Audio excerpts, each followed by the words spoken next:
Assalamualaikum warahmatullahi wabarakatuh. Alhamdulillahi rabbil alamin.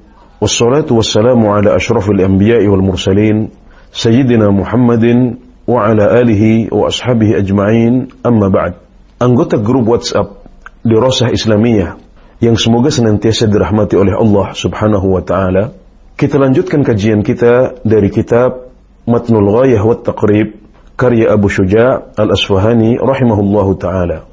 Abu Syuja' al-Asfahani rahimahullah ta'ala mengatakan, wa yahrumu 'alal junubi khamsatu asya'. Dan perkara yang haram atas orang yang junub itu ada 5 perkara.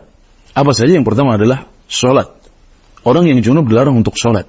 Dalilnya adalah firman Allah Subhanahu wa ta'ala, ya ayyuhalladzina amanu la taqrabus salata wa antum sukara hatta ta'lamu ma taqulun. Wahai orang-orang yang beriman, jangan kalian mendekati salat sementara kalian dalam keadaan mabuk, sampai kalian mengetahui apa yang kalian ucapkan. Wala junuban illa abiri sabilin hatta taghtasilu. Jangan pula kalian salat dalam keadaan junub kecuali kalau kalian hanya menyeberang saja sampai kalian mandi. Yang dimaksud dengan ayat ini, la taqrabu shalah, jangan kalian mendekati salat, maksudnya adalah jangan kalian mendekati tempat salat, jangan kalian mendekati masjid dalam keadaan mabuk atau dalam keadaan junub. Kecuali kalau hanya lewat saja. Jadi tidak ingin menetap, tapi kita hanya lewat saja. Sampai kalian mandi, wahai orang-orang yang junub. Nah, ini adalah larangan dari Allah subhanahu wa ta'ala. Dan sisi pendalilannya, kalau seorang yang junub dilarang untuk masuk masjid, maka tentunya dia lebih dilarang untuk melakukan sholat.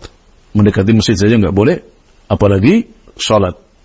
Kemudian yang kedua, wa qiraatul Qur'an, dan membaca Al-Quran. Dan dalilnya adalah hadis yang kita sebutkan, meskipun dilemahkan oleh para ulama hadis, dan juga ditambah dengan athar-athar yang banyak yang menunjukkan bahwasanya larangan membaca Al-Quran bagi orang yang junub, ya bukan cuma pria tapi wanita juga, itu adalah sesuatu yang masyhur pada zaman Nabi Muhammad SAW.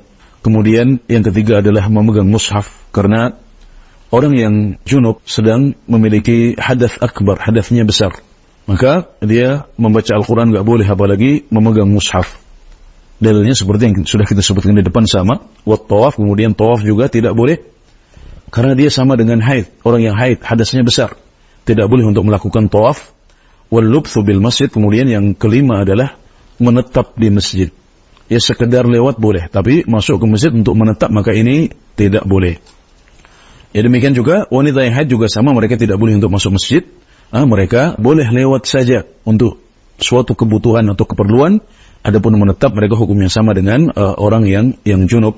Maka seorang wanita yang memiliki tugas atau memiliki kebiasaan untuk kajian, ya, maka selayaknya mereka berikhtisab kepada Allah Subhanahu wa ta'ala dengan tidak datang ke masjid karena ketaatannya kepada Allah Subhanahu wa ta'ala, tapi dia bisa mendengar dari luar masjid atau merekam kajiannya untuk nanti didengarkan di lain waktu tanpa harus masuk ke masjid.